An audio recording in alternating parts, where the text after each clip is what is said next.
Yo, all right. Yo, all right. So we just talked for like a minute, and I had nothing going on. Accidentally muted myself. But round three, sorry, Liam Williams versus God, I got to do this all over again. Well, there you go. Spontaneous broadcast ruined. So 2 rounds to Williams so far. Um, I'm interested in Williams. He had a spectacular knockout earlier this year. Alantez Fox, a former Demetrius Andrade opponent. So I thought I'd go live, test out the voice, get ready for tonight. We got Harrison versus Charlo. I think Harrison's going to win it on points. But that's a true coin flip of a fight. Harrison hasn't fought in a year. Jamal Charlo hasn't really fought the most stellar opposition to get ready. So I think it's going to be similar to the first fight. Um, Tony Harrison being the taller, longer man, I think he's able to do it.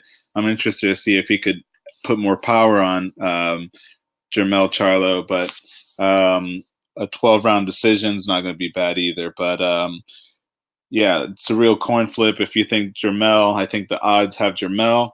We got a minute 55 left here on round three. Sorry about the start to the video. I was muted, missed the whole second round, missed my little breakdown. But I think Liam Williams is just stalking the man, Alantez Fox. Alantez Fox having to clinch, finding no other way to get Liam Williams off him and getting caught with right hooks. There's a little bit of a jab there for Alantez Fox, trying to fight in the center of the ring, but taking small steps backwards, trying to move laterally. But eventually he finds himself at the ropes. If he finds himself too close, he ends up clinching. Nice little uppercut there to keep Liam Williams off of him. Before they were clinching because they were in the center of the ring, but now Alantez has had to move back a little bit, so initiate the clinch. He gets caught there by a right hook by Liam Williams, who's trying to push him off him, clinching again. Too many power shots landing here for Liam Williams for me to like what Alantez Fox's chances are. Alantez Fox body, upper body movement, moving backwards, doing everything he can to get Liam Williams off him. Clinching here on the ropes. Liam Williams trying to work. And they're separated by the referee. Back to the center of the ring. And Williams in the green trunks, stalking the man, trying to jab his way in. Alantez Fox with a smart jab to the body, taking small steps backwards, moving around laterally, trying to stay off the ropes, and that's the end of round three. I think a little bit better for Alantez Fox, but man, what's my man? Williams is a little too strong. I think he cut him there, so not sure if that was a headbutt. Alantez Fox cut over the nose. Maybe a headbutt.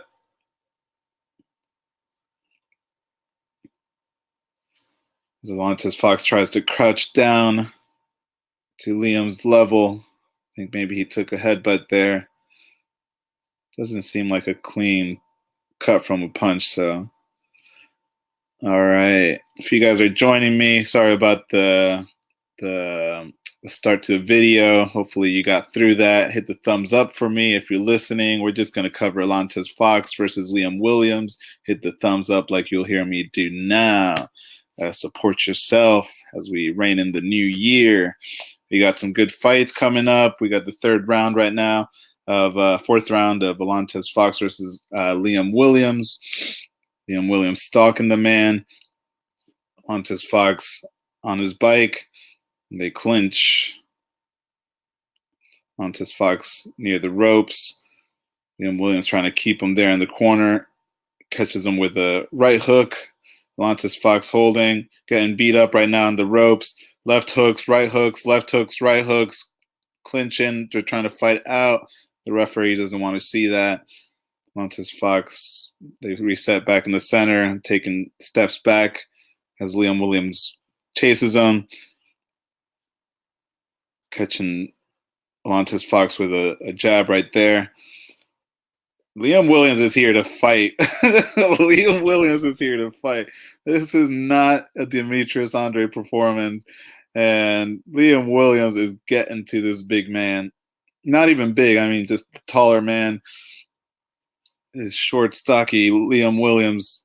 Oh, those just slappy punches by Alantez Fox. Not the most beautiful work. He's yeah, man, he's just backing up to another corner there as Liam Williams tries to work behind the jab. Right hand there knocks Alantez Fox down.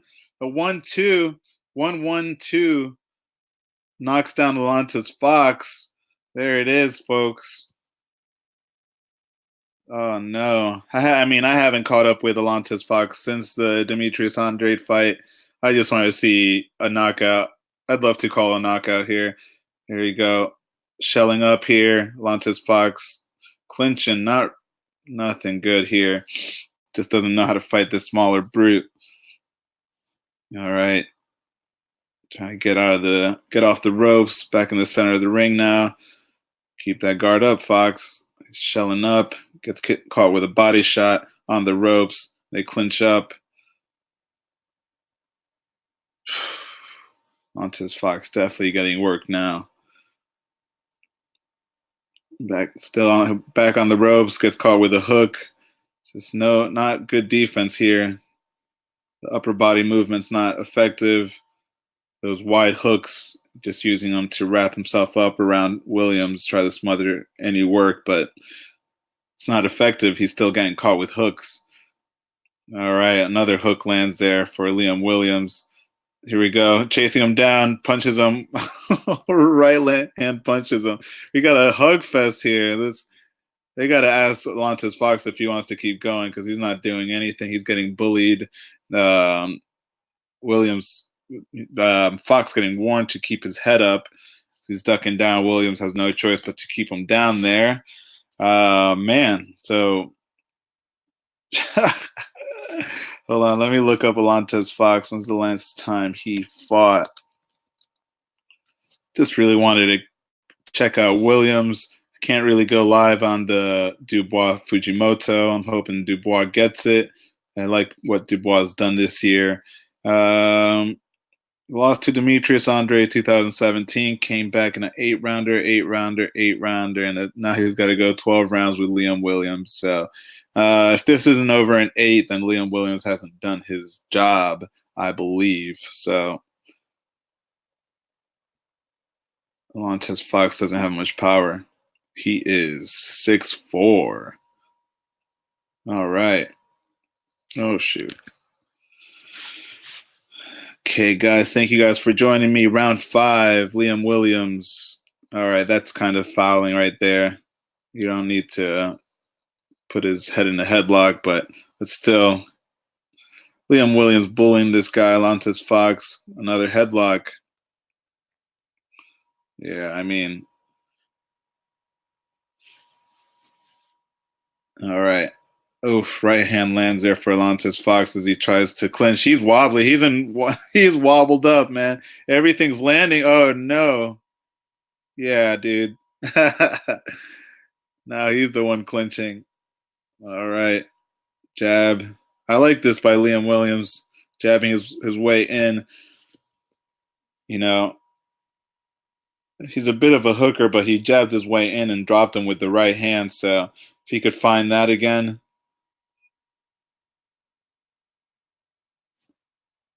Nice short shots on those hooks.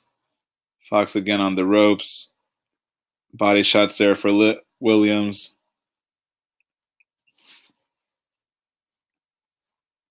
All right, Williams, you got to step it up here. This guy is ready for the taking. Good body movement for Liam Williams. Center of the ring. Smothers the work. Break the clinch. Lots of clinching here. Alantez Fox is ready to go. It's time to just bully him. Right hand lands there. Yeah, you gotta just bully him. He's gonna have a point deducted. I think Liam Williams could put him out of his misery at this point. Um, just throw him down in the clinch. I mean, he might as well. He's getting robbed of knockdowns here. Every time he lands, he gets clinched up. So you might as well bully him for that. But Liam Williams got to end this now. No rabbit punches. Right hand lands there. Alantez Fox on the ropes. He's wrapping up. Come on, Liam. If he wraps you up, work. Just work in there. Good straight punches. Work, Liam. Work. You're on the ropes. Work him out. All right. He's relying a little too much on the ref to break him up. All right. Liam Williams just going rounds here. Be good experience for Liam Williams. But let's see what he can do. 30 seconds left on the clock in round 5. Ah, man. Put him out of his misery, man. Sumo, like suplex this guy. Another right hand. Oh, that's gonna be. Oh, here we go. Get him. 14 seconds left. Oh, okay, he's down. He's down. Yeah, it's over. It's over. Referee saw enough. Clinching on his way down to try to avoid the knockdown.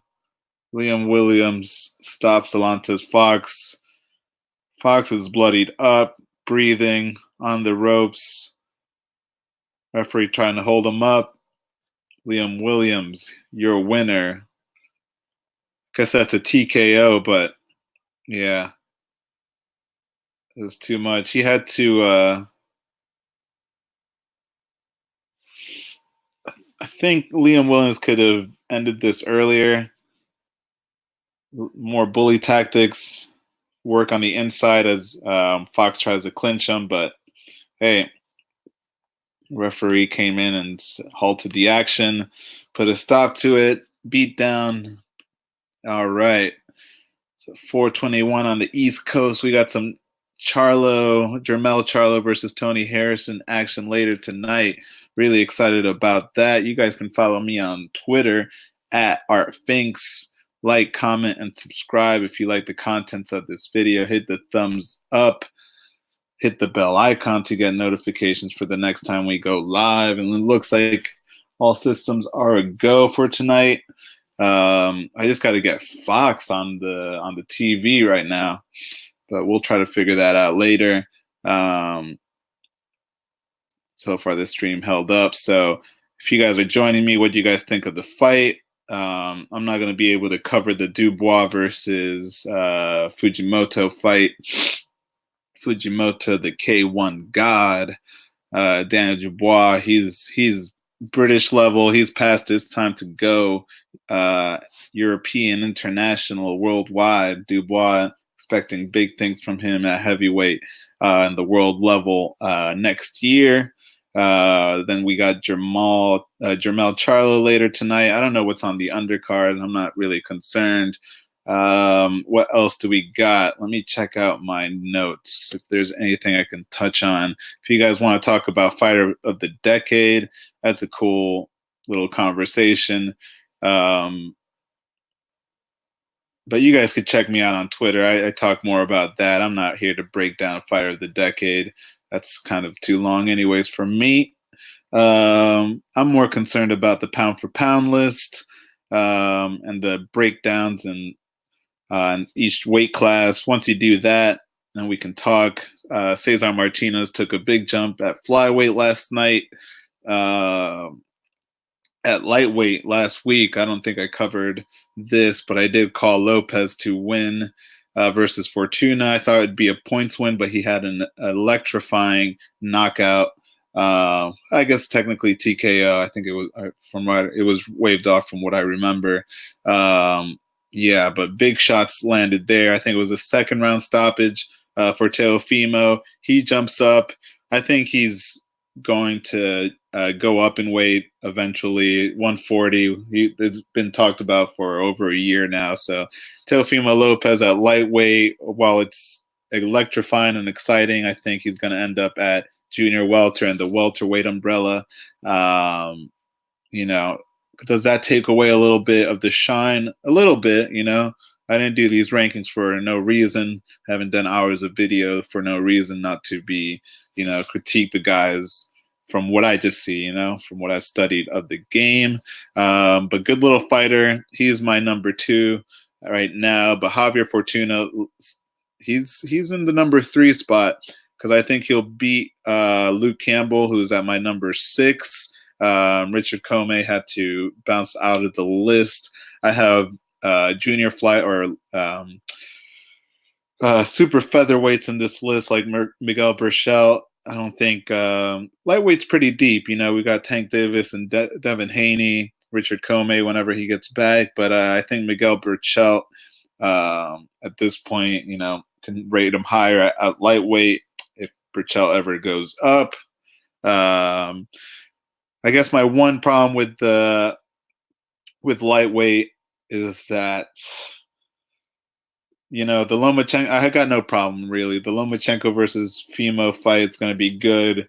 Lomachenko, I don't think he's moving up to 140, but here with Teofimo, we have a chance to see someone who's likely to be up at 140 soon. And Lomachenko, if he could get a win there, then Teofimo has a chance to, you know, maybe move up and prove himself up there. Lomachenko versus Devin Haney could have happened, I believe. But then the injury, you know, Devin Haney did want to be fighting on the undercard of the KSI, and maybe he pushed it because now he has a shoulder injury. So, you know, we'll never know. But really, the franchise belt, we don't really need it. It's too much. There's just too many belts. Right now we have 3 lightweight WBC champions, potentially after Javier Fortuna and Luke Campbell get down. So it's just creating too much confusion. And even Mauricio Suleiman of the WBC was confused about why there's so many belts. Let's see what else we could get into here. Cesar Martinez, flyweight news. Lightweight news, bantamweight news, Casimero, and now Inoue. I got some featherweight action. I had to move Shakur down a little bit realistically. Warrington and Shakur are going to end up fighting, more than likely, and I think that'll settle the score. So right now I have Warrington, then Gary Russell. Warrington, he's just fought too many of the top 10 in the top 10 at featherweight. So got to give him his respect. He's a hell of a fighter, and he's not shying away from top 10 opposition. Let's see. Zurdo might be fighting for the full WBO lightweight title that Canelo's giving up. Not Jesse Hart. You know, I thought Jesse might have been doing a little more at 175, even with 10-round fights. But Zurdo, he's going to be the incumbent. So that's that on that. Could have been, they should have maybe put it on the Pascal versus Badu Jack. You know, give them the WBO title shot for the vacant, but that's not how things always work. So what else do we got up here? Heavyweight news. I'm very tempted to put Deontay Wilder first. He won my poll. Who you guys thought on Twitter at ArtFinks? Who you guys thought between Anthony Joshua versus Deontay Wilder? I've got to go. People went Wilder by 2 or 3 votes. At this point, we're not going to get a number 1 until all these guys fight, and Deontay Wilder versus Tyson Fury is going to produce. I wouldn't be mad to have Joshua won still, but I think it's going to just be a lot more BS between him and Deontay Wilder. Tempted to put Deontay Wilder 1, though. If he's fighting Fury and he can beat him, then surely, and if Fury could beat Wilder, then surely he can deal with Anthony Joshua.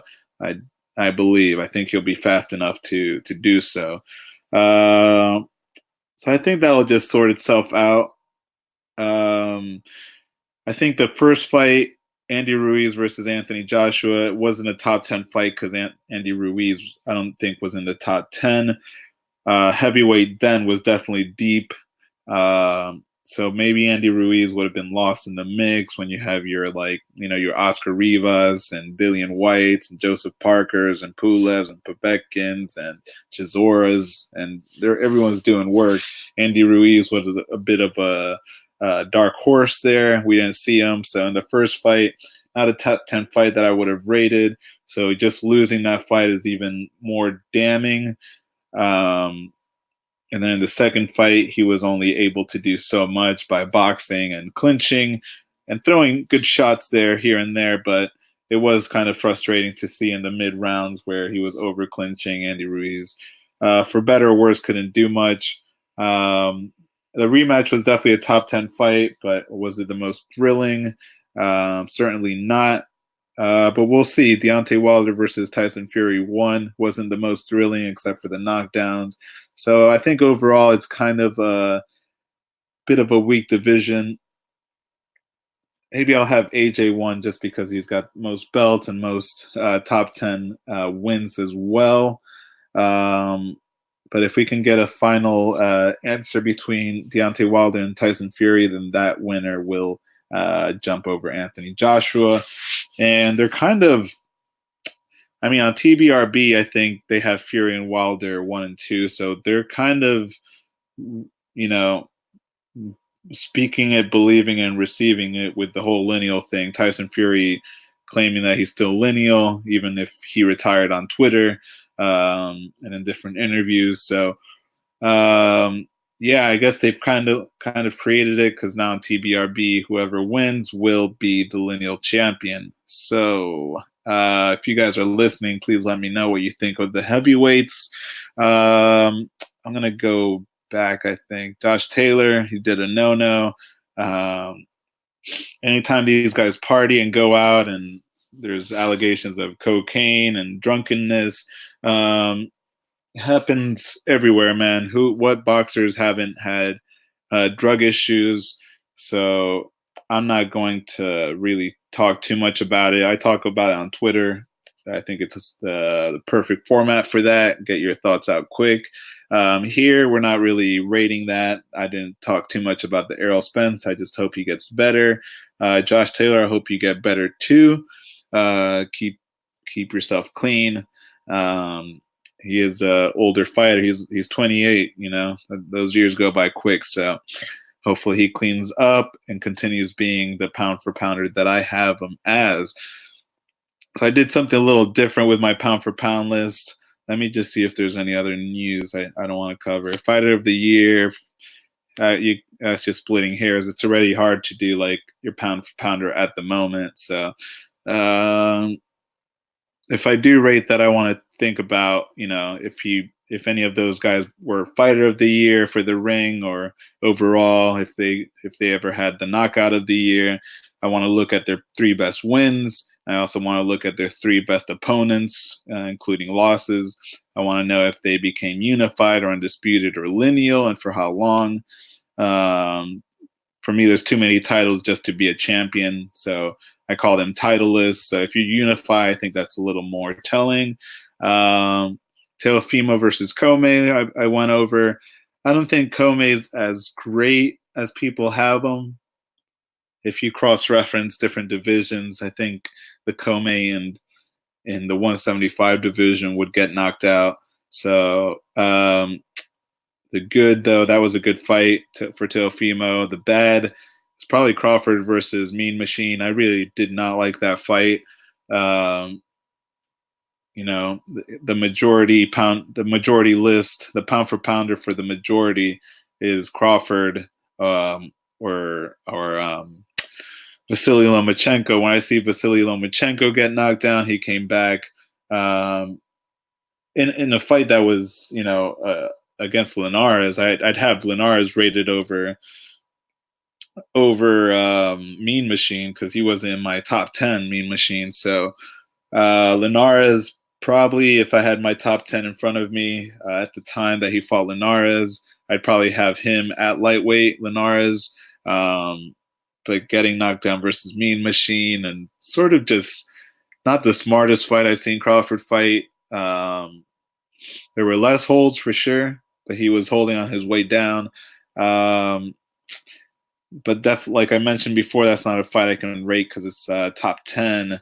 Leon Jones, let me look up. I'm still here. I'm trying to get off soon. He says, what time is the fight? Let me just see where they're at in the stream. I'm going to get off soon. Thanks for commenting. Hope you can find a stream. The fight's going to happen now, I believe. So I think the announcer's in the ring now, just waiting for the guys to get ready. Daniel Dubois is up next. Unfortunately, I can't stay on live to cover it, but thank you for joining me. Please hit the sub button if you haven't already.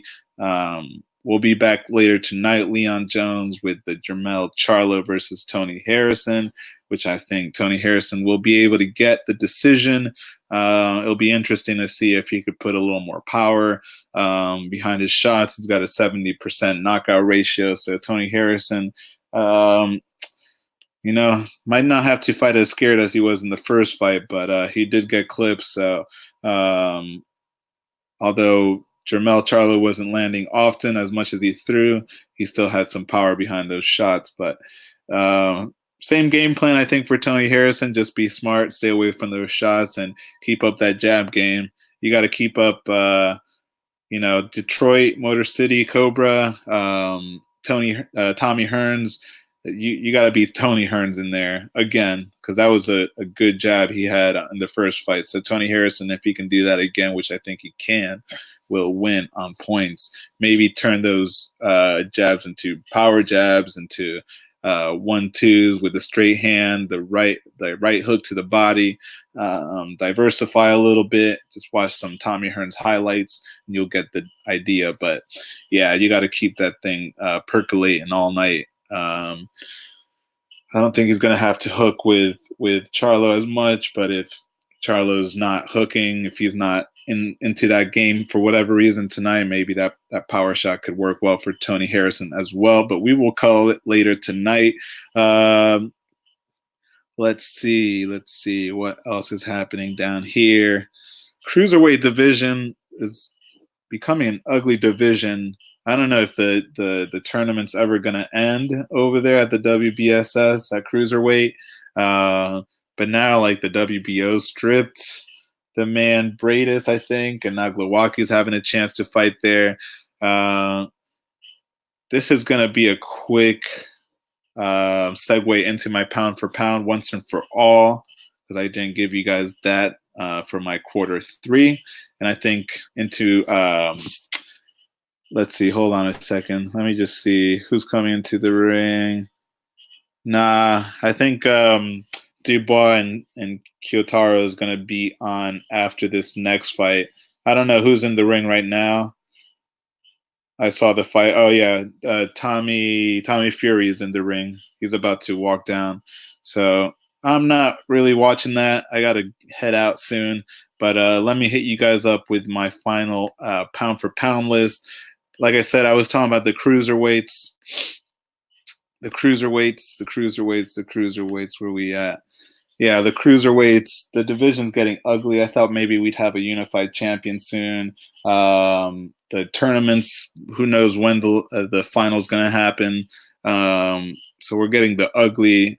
We love the tournament, but we're getting kind of the ugly side of the tournament structure. So with my pound for pound, number 1, from what I understand, from what I like, from what I've heard and what I've kind of studied recently about pound for pound, had to do more with skills.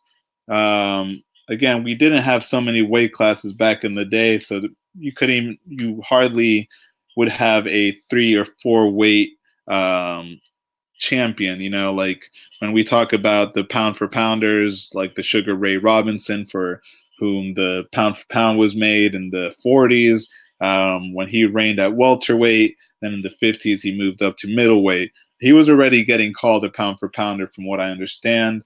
Benny Leonard, the lightweight, didn't have a chance to look up too much of his history, but he made his bearings there, and he's known as the lightweight guy. I like me some Joe Gans, but Benny Leonard is it. And so for me, pound for pound is more about the skill. So whether you have punching skills or you have the boxing skills or you're a good pressure fighter, I like to think that it has to do about if in the ring, um, or pound for pound wise and skills wise, could those skills beat the heavyweight? Um, in the case of my pound for pound one, who I think is pound for pound, you guys know it's King Arthur Beterbiev, my unified lineal undefeated 100% knockout champion. Um, I think him already at lightweight, I think he has enough to beat cruiserweights by knockout and already some heavyweights. I think he can already make the heavyweight limit if he had, or the cruiserweight limit if he had to. And I was interested to see if the cruiserweight division could, the tournament could wrap up. I wanted to see if Beterbiev could potentially go up and just imagine how he would stack up to Bradis, whose dimensions I don't have in front of me. Bradis box rec. Let's look at my man Bradis. Only 6'1", not that much taller, and I think 75-inch reach. Let me see my man Beterbiev. Box rec. 75-inch reach to 73. Bradis would lose to Beterbiev. I'm putting that out there. All right. That's my prediction. Shoulder roll says LMAO. Tommy Fury is fighting some dude named Paul Pinata, and his record is 2-26 for real. All right, let me go back to that stream. Thanks for joining me. Shoulder roll. This is a heavyweight fight. 2-20. All right. Do I have time? All right. This is. I'll get into my pound for pound list next time. I wanted to wrap this up too with Andre. He says they said they sent Charlo an offer. He's got a fight with a man named Keeler or Keller. No one wants to see that, so you might as well drop your fight if you want Charlo and stop putting out offers that you can't. Oh, and down goes this man that no one's heard of. Tommy Fury knocks down his opponent in the first round with 2 minutes and 35 seconds left. He just mollywopped this dude all over him. Tommy Fury gets back into it.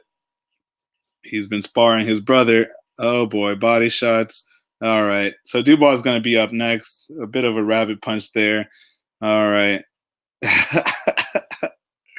Why do they do this to people? All right. Okay, brother, I'll come back next time you're live. I'll sub. Thank you. Shoulder roll. Thank you. Thank you. We'll be back live for the Jermell Charlo. This fight is over, bro. It's going to be over. Where is it? Oh, these guys in the corner, and they waved it off. Tommy Fury gets a first-round knockout. What do we train for? Really? 2-26. If this guy, if shoulder roll, he's been on 2-26. Paul Pinata. I can't. I don't rate those kind of fights, man. I can't talk about it. So yeah, there we go. You have that. I think I could wrap up my pound for pound list here.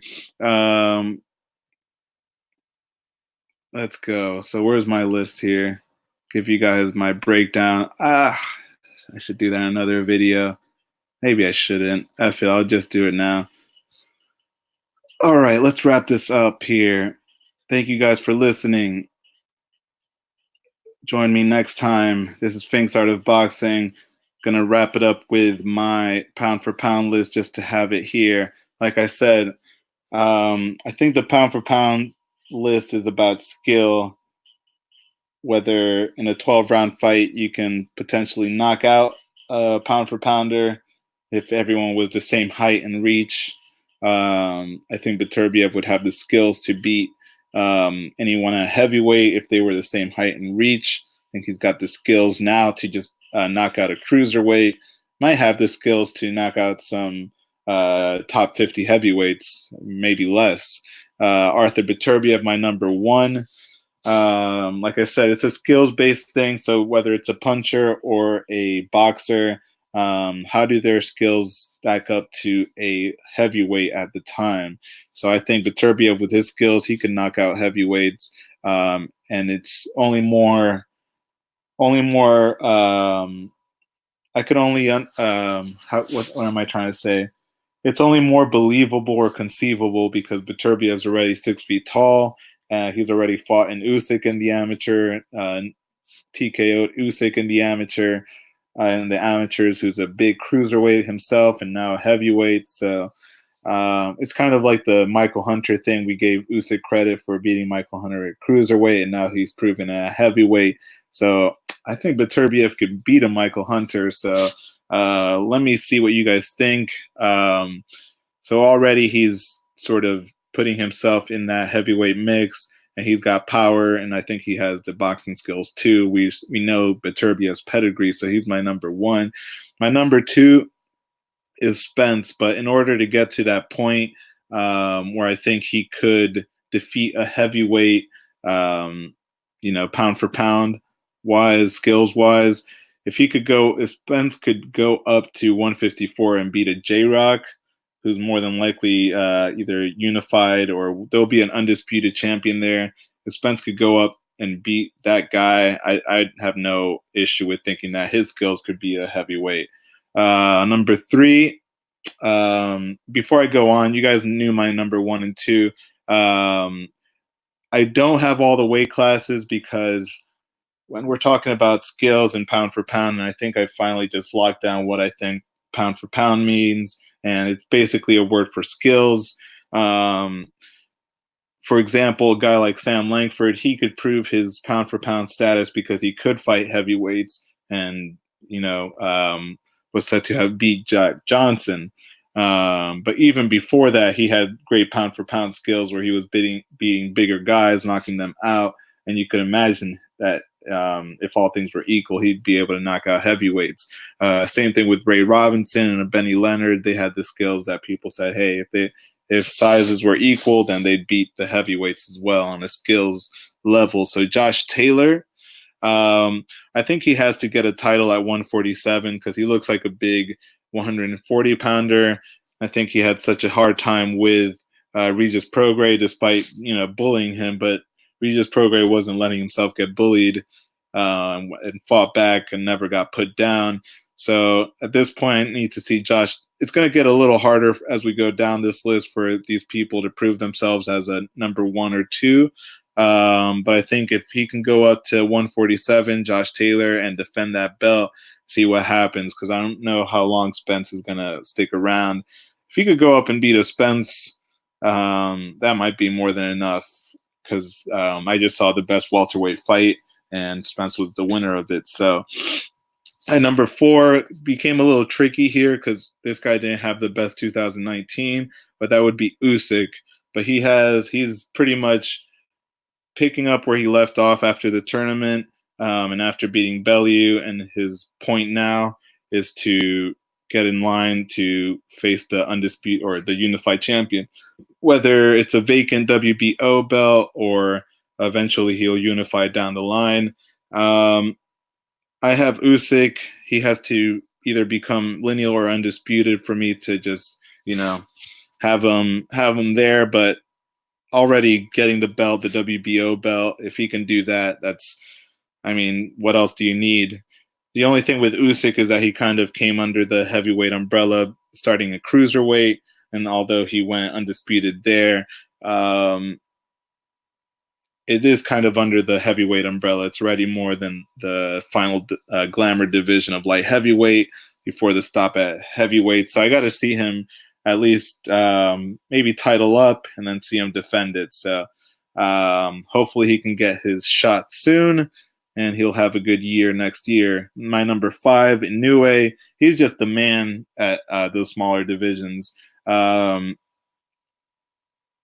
Hopefully beats Casemiro. because after that it's just maybe a super featherweight title or even a featherweight title. Some people might have him already beating a Josh Warrington or a some of the featherweight title is there, maybe even a Shakur, even though I think Shakur is a little too big. Uh, you know, that's never stopped Inoue before, so maybe he has as much power as a Shakur Stevenson. I do not know. Number 6, 7, and 8. I'm just gonna warn you guys now.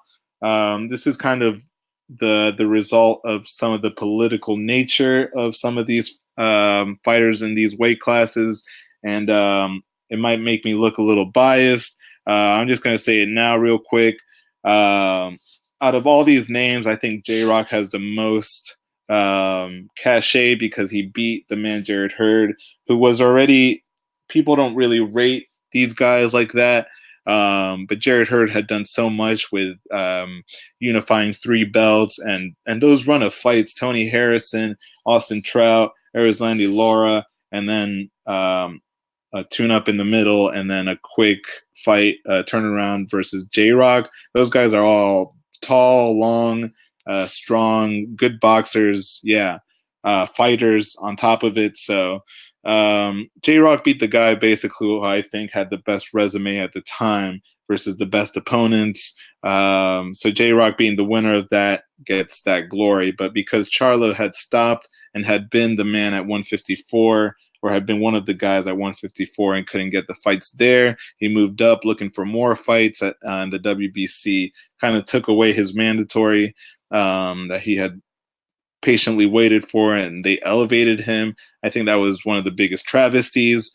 The franchise belt kind of ruined things at middleweight right now because Demetrius Andrade, he's on the right side of the street, but he's not getting those fights either. So as much as people poo-poo Charlo and maybe they have Andrade up, nothing's happening for Andrade either. Maybe both guys should get it on. Maybe they need a Triple G for more name recognition. They've both kind of been A-sided, but Charlo, I think, has the best win between the two. A win over J-Rock. Canelo's victories, I think the problem with Canelo in my list is that I cannot rate his skills when he is not sticking around in one weight classes and fighting the best in the weight classes.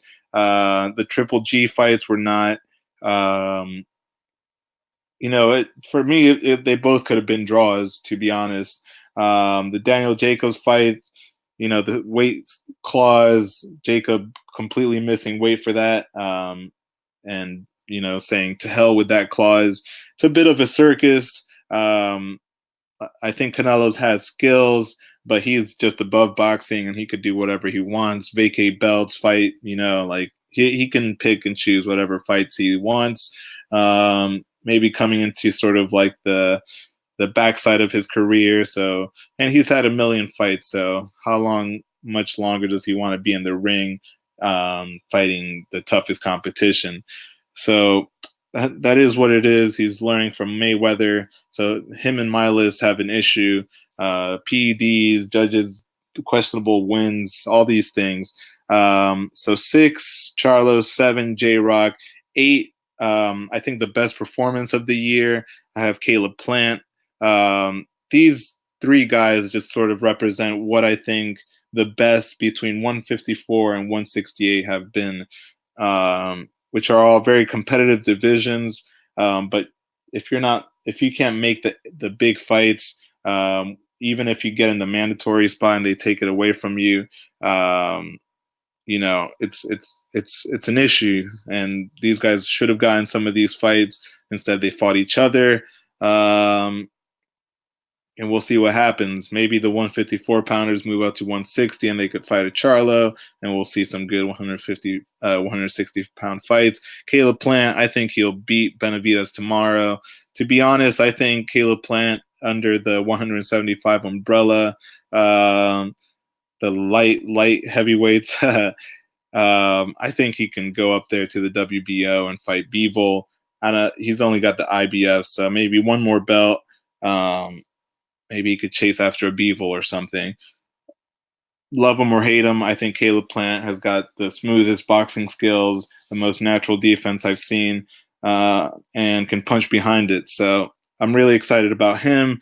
Number 9, I have AJ until the Wilder Fury fight. Then we'll talk more. Number 10, I would have Warrington. People would probably be up in arms that I don't have Loma, or I don't have TC right now, or I don't have Canelo. I almost said Canelo. But I think Lomachenko versus Teofimo will settle things, and Warrington versus Shakur Stevenson will settle things. I think TC needs a fight at that level. He needs like a Teofimo, or he needs a Shakur Stevenson. Then we could really talk about him. Maybe he can move up and fight a 154 pounder. I don't know what's up with TC, but he needs top 10 fights. And Canelo, he needs to find a weight class. He needs to maybe go back to 160 and fight a Demetrius Andrade and just stop the people talking. They're only saying you're pound for pound number one because you want them to, and because you're the cash cow of the boxing world, man. So I like his skills. Not going to take anything away. Number 10 is kind of open, like I said before in videos. I only have really 2 people that I think the top 2 are my 2 guys that I picked to be a heavyweight. And Beterbiev certainly can prove that in his lifespan if he goes up to cruiserweight. And who knows, man? Maybe he could even stop a Michael Hunter at heavyweight. So that's the kind of things I want to believe in with all my fighters. We've had a history of great fighters in boxing.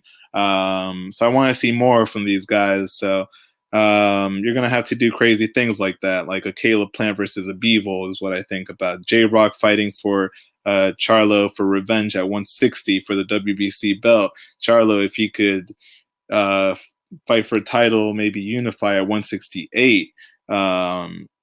AJ, if he could go undisputed. Lomachenko, if he could beat Fimo. If Warrington beats Shakur Stevenson.